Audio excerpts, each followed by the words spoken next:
ਮੋਦੀ ਇੱਕ ਵਹਿਮ ਪਾਲੀ ਬੈਠਾ ਹੈ। ਸਾਡੇ ਬਜ਼ੁਰਗ ਸਿਆਲਾਂ ਦੇ ਵਿੱਚ ਜਦੋਂ ਅਸੀਂ ਛੋਟੇ ਹੋਇਆ ਕਰਦੇ ਸੀ, ਘਲਾੜੀਆਂ ਹੋਇਆ ਕਰਦੀਆਂ ਸੀ ਖੇਤਾਂ 'ਚ।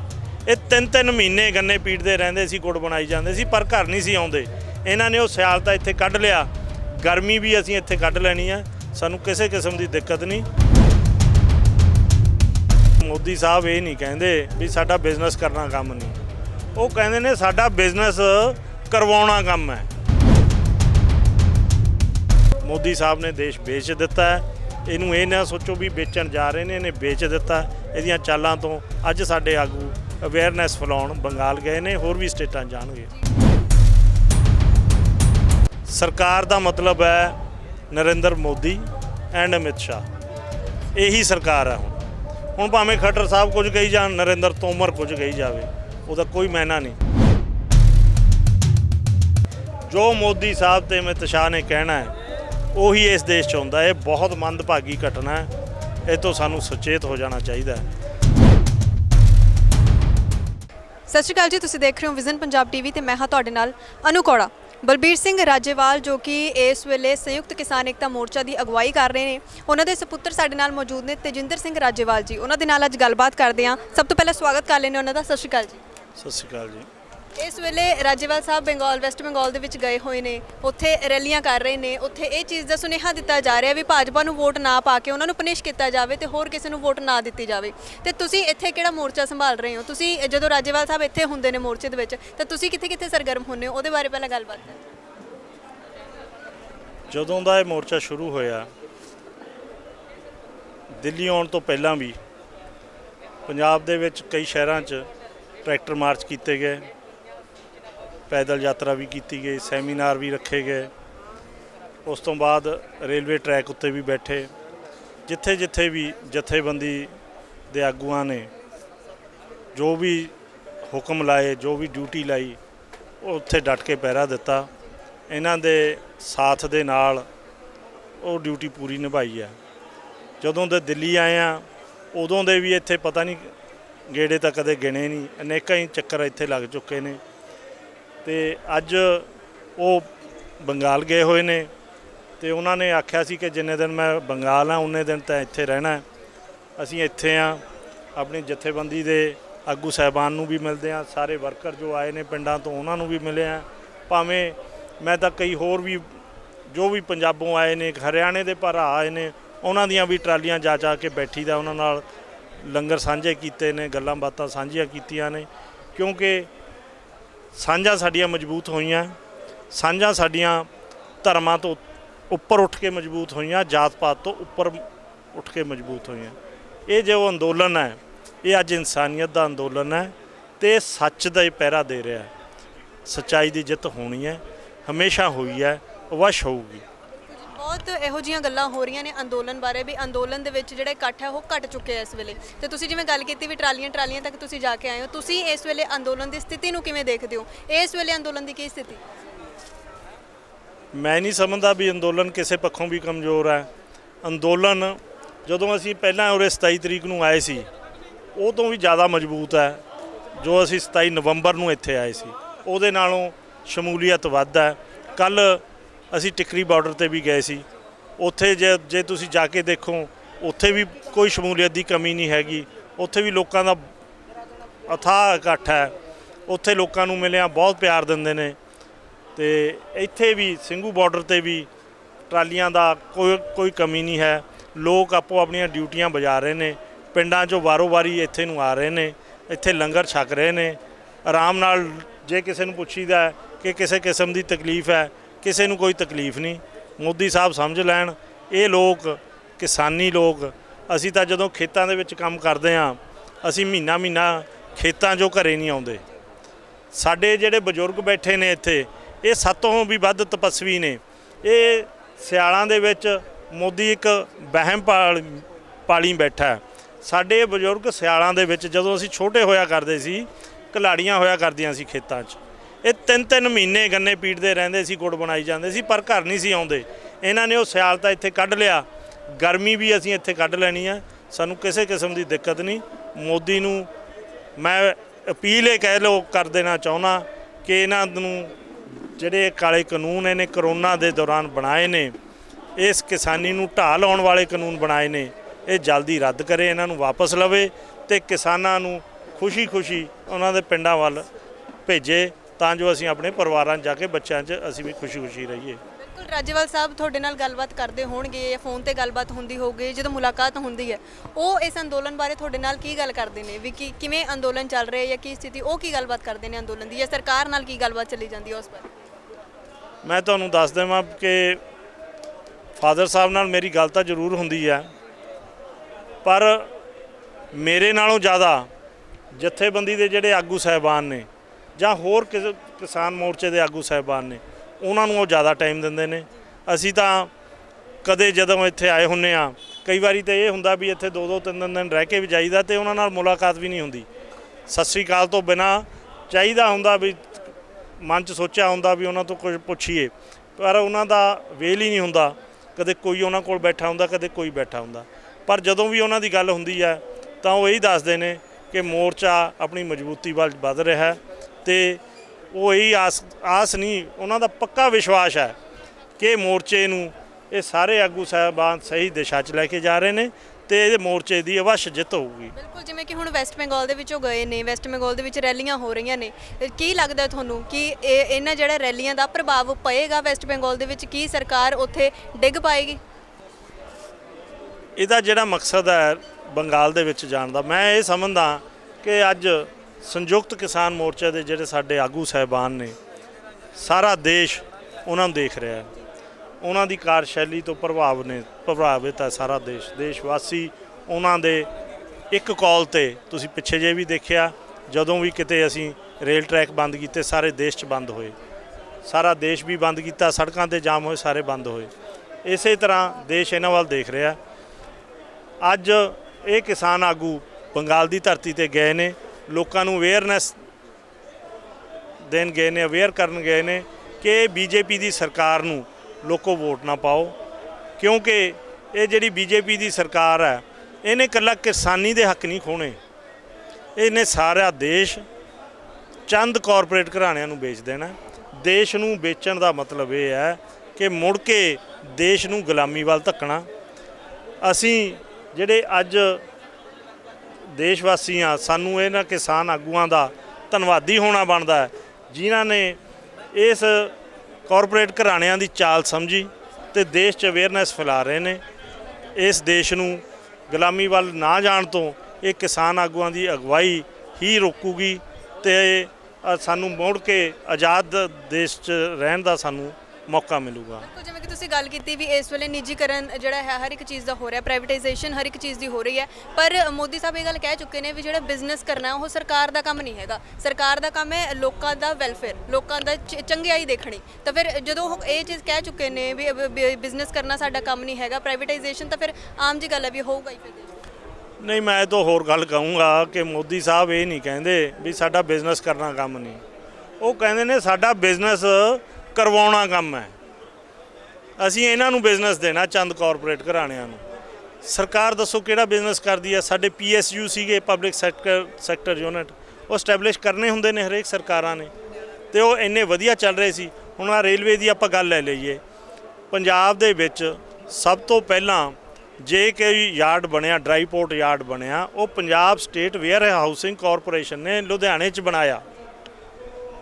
ਜਦੋਂ ਇਹ ਬਣਾਇਆ ਗਿਆ ਸੀ ਉਦੋਂ ਇਹ ਕਿਹਾ ਗਿਆ ਸੀ ਕਿ ਇਹ ਪਤਾ ਨਹੀਂ ਕਾਮਯਾਬ ਹੋਣਾ ਜਾਂ ਨਹੀਂ ਹੋਣਾ। Punjab state warehousing corporation ਦਾ ਉਹ ਯਾਰਡ ਪੂਰਾ ਕਾਮਯਾਬੀ ਵੱਲ ਗਿਆ। ਉਹਨੇ ਉੱਥੋਂ ਸਰਕਾਰ ਨੇ ਬਹੁਤ ਚੰਗਾ ਮੁਨਾਫਾ ਕਮਾਇਆ। ਜੇ ਉਹ ਮੁਨਾਫਾ ਸਰਕਾਰ ਦੇ ਯੂਨਿਟ ਕਮਾਉਣਗੇ ਤਾਂ ਹੀ ਲੋਕਾਂ ਦੇ ਵਿੱਚੋਂ ਪੈਸਾ ਜਾਊਗਾ, ਲੋਕਾਂ ਦੇ ਉੱਤੇ ਉਹ ਵੈਲਫੇਅਰ ਸਕੀਮਸ ਦੇ ਉੱਤੇ ਤਾਂ ਹੀ ਉਹ ਖਰਚ ਹੋਊਗਾ।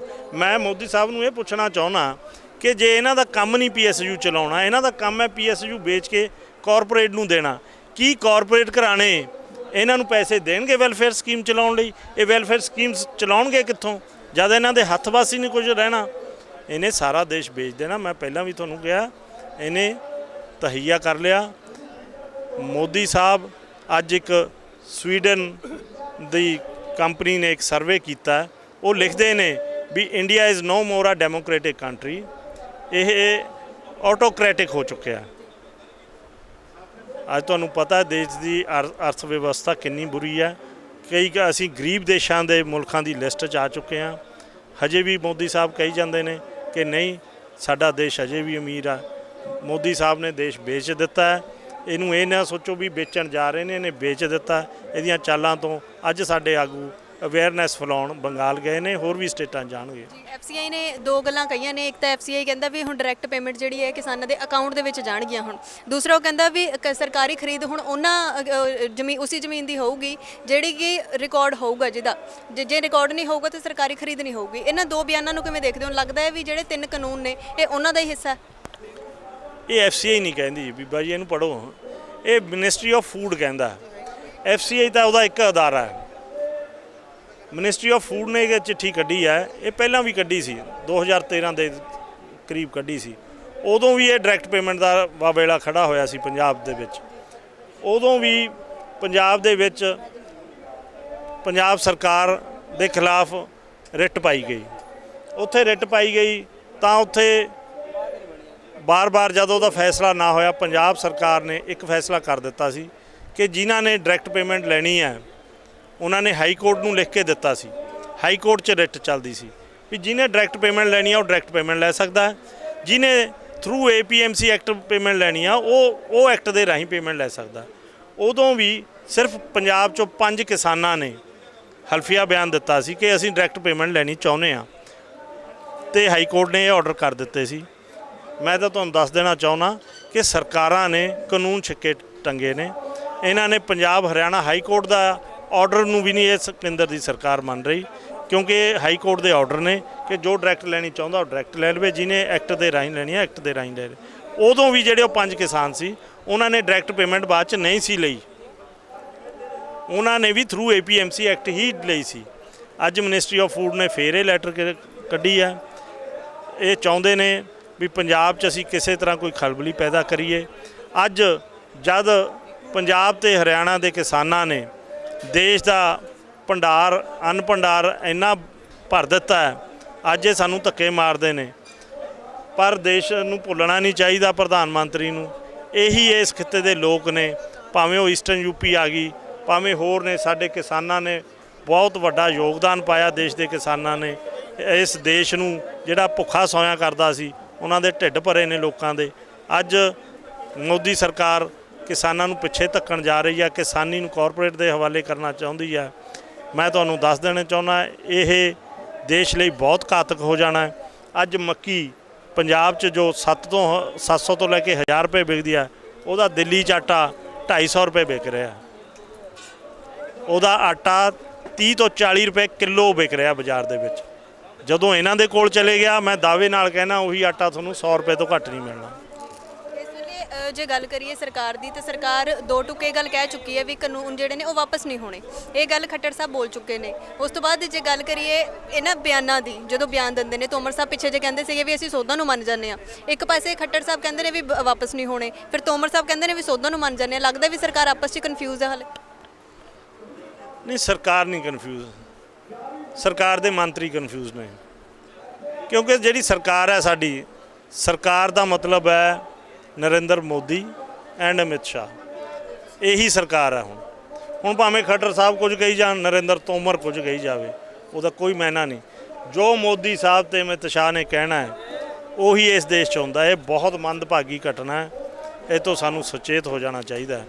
ਇਹੋ ਜੇ ਕਹਿੰਦੇ ਨੇ ਕਾਲੇ ਕਾਨੂੰਨ ਰੱਦ ਨਹੀਂ ਕਰਵਾਉਣੇ, ਅਸੀਂ ਇੱਥੇ ਕਾਲੇ ਕਾਨੂੰਨ ਰੱਦ ਕਰਵਾਉਣ ਲਈ ਹੀ ਆਏ ਹਾਂ। ਕਿਸਾਨ ਕਦੋਂ ਤੱਕ ਬੈਠਣਗੇ? ਕਿਸਾਨ ਕਦੋਂ ਤੱਕ? ਕਿਉਂਕਿ ਇੱਕ ਹੋ ਰੱਖਿਆ ਇੱਥੇ, ਇਕੱਠ ਵੀ ਬਹੁਤ ਵੱਡੇ ਹੋ ਰਹੇ ਨੇ, ਕਿਉਂਕਿ ਹਲੇ ਗੱਲ ਸਰਕਾਰ ਨਾਲ ਚੱਲ ਨਹੀਂ ਰਹੀ। ਇੱਕ ਡੈਡਲੋਕ ਬਣਿਆ ਹੋਇਆ ਸਰਕਾਰ ਤੇ ਕਿਸਾਨ ਆਗੂਆਂ ਦੇ ਵਿਚਕਾਰ। ਗੱਲਬਾਤ ਨਹੀਂ ਚੱਲੇਗੀ, ਡਾਇਲੋਗ ਨਹੀਂ ਹੋਏਗਾ, ਤੇ ਫਿਰ ਮਸਲੇ ਦਾ ਹੱਲ ਕਿਵੇਂ ਹੋਏਗਾ? ਕਿਉਂਕਿ ਕਿਸਾਨ ਤਾਂ ਬੈਠੇ ਨੇ, ਕਿਸਾਨ ਵੀ ਕਹਿੰਦੇ ਨੇ ਜਦੋਂ ਅਸੀਂ ਗੱਲਬਾਤ ਕਰਦੇ ਵੀ ਅਸੀਂ ਡਟੇ ਰਵਾਂਗੇ, ਪਰ ਕਦੋਂ ਤੱਕ? ਇਹ ਤਾਂ ਕੇਂਦਰ ਦੀ ਸਰਕਾਰ ਤੇ ਮੋਦੀ ਦੇ ਉੱਤੇ ਨਿਰਭਰ ਹੈ ਕਿ ਉਹਨੇ ਸਾਨੂੰ ਕਿੰਨਾ ਦੇਰ ਸਾਡਾ ਸਬਰ ਟੋਹ ਕੇ ਦੇਖਣਾ। ਅਸੀਂ ਇੱਥੇ ਡਟੇ ਬੈਠੇ ਹਾਂ। ਸਾਡੇ ਆਗੂਆਂ ਨੇ ਪਹਿਲੀਆਂ 4-5 ਮੀਟਿੰਗਾਂ ਦੇ ਵਿੱਚ ਸਾਡੇ ਜਿਹੜੇ ਇਹ ਫਾਰਮ ਬਿਲਸ ਲਿਆਂਦੇ ਨੇ, ਉਹਨਾਂ ਦੇ ਕੱਲੀ ਕਲੌਜ਼ ਤੇ ਉਹਨਾਂ ਦੇ ਹਰੇਕ ਸੈਕਸ਼ਨ ਵਾਈਜ਼ ਉਹਨਾਂ ਨੂੰ ਦੱਸ ਦਿੱਤਾ। ਉਹਨਾਂ ਕੋਲ ਨੋਟਿੰਗਸ ਕਰਵਾ ਦਿੱਤੀਆਂ ਨੇ ਵੀ ਇਹ ਜਿਹੜੇ ਕਾਨੂੰਨ ਨੇ ਇਹ ਕਿਸਾਨ ਲਈ ਕਿੰਨੇ ਘਾਤਕ ਨੇ। ਇਹ ਹੁਣ ਕੇਂਦਰ ਦੀ ਸਰਕਾਰ ਤੇ ਨਿਰਭਰ ਕਰਦਾ ਹੈ, ਉਹਨੇ ਕਦੋਂ ਸਾਡੇ ਆਗੂਆਂ ਨੂੰ ਬੁਲਾਉਣਾ ਹੈ ਤੇ ਕਦੋਂ ਮੀਟਿੰਗ ਇਹਨਾਂ ਨਾਲ ਕਰਨੀ ਹੈ। ਸਾਡੇ ਆਗੂ ਬਾਰ-ਬਾਰ ਕਹਿੰਦੇ ਨੇ ਕਿ ਅਸੀਂ ਹਰੇਕ ਮੀਟਿੰਗ ਕਰਨ ਲਈ ਤਿਆਰ ਹਾਂ ਜਦੋਂ ਵੀ ਸਾਨੂੰ ਕੇਂਦਰ ਦੀ ਸਰਕਾਰ ਸੱਦਾ ਦੇਊਗੀ। ਇਸ ਵੇਲੇ ਇੱਕ ਹੋਰ ਵੱਡੀ ਗੱਲ ਹੈ ਜਿਹੜੀ ਆਉਣ ਵਾਲੇ ਸਮੇਂ ਦੇ ਵਿੱਚ ਦੇਖਣ ਨੂੰ ਮਿਲੇਗੀ। ਹੁਣ ਫਸਲਾਂ ਵਿਕਣੀਆਂ ਨੇ, ਕਿਸਾਨਾਂ ਨੇ ਆਪਣੀ ਜਦੋਂ ਫਸਲਾਂ ਵੇਚਣੀਆਂ ਨੇ ਤਾਂ ਉਦੋਂ ਬਹੁਤ ਰੌਲਾ ਪੈਣ ਵਾਲਾ ਹੈ ਕਿਉਂਕਿ ਕਾਨੂੰਨਾਂ ਨੂੰ ਲੈ ਕੇ, ਤੇ ਉਦੋਂ ਕਿਵੇਂ ਇਸ ਚੀਜ਼ ਦਾ ਸੋਲੂਸ਼ਨ ਹੋਏਗਾ ਜਦੋਂ ਫਸਲਾਂ ਵੇਚਣੀਆਂ? ਜਦੋਂ ਫਸਲਾਂ ਆਉਣਗੀਆਂ, ਪਹਿਲੀ ਗੱਲ ਤਾਂ ਮੈਨੂੰ ਲੱਗਦਾ ਮੋਦੀ ਦੇ ਇਹ ਸਭ ਡਰਾਬੇ ਨੇ। ਐਡਾ ਵੱਡਾ ਸਿਸਟਮ ਹੈ, ਇੰਨੇ ਬਲਕ 'ਚ ਕਣਕ ਆਉਣੀ ਹੈ, ਇਹਨੂੰ ਜੇ ਇਹ ਕਹਿਣ ਕਿ ਚੰਦ ਦਿਨਾਂ 'ਚ ਜਿਹੜਾ ਸੀਜ਼ਨ ਹੈ ਇਹ 10 ਤੋਂ 15 ਦਿਨਾਂ ਸਮੇਟਿਆ ਜਾਂਦਾ। 120 ਲੱਖ ਟਨ ਦੇ ਕਰੀਬ 90 ਤੋਂ 120 ਲੱਖ ਟਨ ਦੇ ਕਰੀਬ ਕਣਕ ਆਉਣੀ ਹੈ।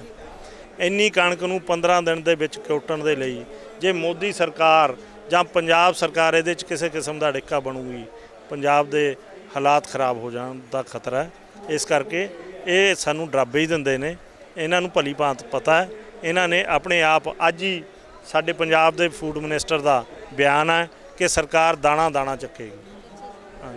ਸਰਕਾਰ ਜੇ ਦਾਣਾ ਦਾਣਾ ਚੱਕਣ ਲਈ ਤਿਆਰ ਹੈ, ਇਹ ਆਉਣ ਵਾਲੇ ਸਮੇਂ ਦੇ ਵਿੱਚ ਪਤਾ ਚੱਲੇਗਾ ਸਰਕਾਰ ਦਾਣਾ ਦਾਣਾ ਚੱਕਦੀ ਹੈ ਕਿ ਨਹੀਂ ਚੱਕਦੀ। ਪਰ ਜੇ ਪੰਜਾਬ ਸਰਕਾਰ ਦੀ ਅਖੀਰ ਦੇ ਵਿੱਚ ਗੱਲ ਕਰੀਏ, ਪੰਜਾਬ ਸਰਕਾਰ ਨੇ ਆਪਣਾ ਬਹੁਤ ਵੱਡੇ ਦਿਲ ਦੇ ਨਾਲ ਖਜ਼ਾਨਾ ਕਹਿੰਦੇ ਖੋਲ੍ਹਿਆ ਤੇ ਬਹੁਤ ਖੁੱਲ੍ਹੇ ਦਿਲ ਦੇ ਨਾਲ ਲੋਕਾਂ ਨੂੰ ਸਕੀਮਾਂ ਵੰਡੀਆਂ ਨੇ। ਜਿਹੜੀ ਬੁਢਾਪਾ ਪੈਨਸ਼ਨ ਹੈ ਉਹ ਵੀ ਵਧਾਤੀ, ਸਗਨ ਸਕੀਮ ਹੈ ਉਹ ਵੀ ਵਧਾਤੀ। ਤੇ ਇਹਨੂੰ ਇਸ ਚੀਜ਼ ਨੂੰ ਕਿਵੇਂ ਦੇਖਦੇ ਹੋ 4 ਸਾਲ ਬਾਅਦ ਸਰਕਾਰ ਜਦੋਂ ਖਜ਼ਾਨਾ ਖੋਲ੍ਹਦੀ ਹੈ? ਬੁਢਾਪਾ ਪੈਨਸ਼ਨ ਬੀਬਾ ਜੀ ਕਿੰਨੀ ਕੀਤੀ ਹੈ ਤੁਹਾਨੂੰ ਪਤਾ ਹੋਣਾ। ਸ਼ਗਨ ਸਕੀਮ ਵੀ ਵਧਾਤੀ। ਇਹਨਾਂ ਨੇ ਹਮੇਸ਼ਾ ਹੀ ਲੋਕਾਂ ਨਾਲ ਖਿਲਵਾੜ ਕੀਤਾ ਹੈ। ਕਰਨ ਪੈਨਸ਼ਨ ਆਪਣੇ ਜਿੰਨੀ, ਸਾਡੇ ਨਾਲ ਇਹ ਮਖੌਲਾਂ ਕਿਉਂ ਕਰਦੇ ਨੇ?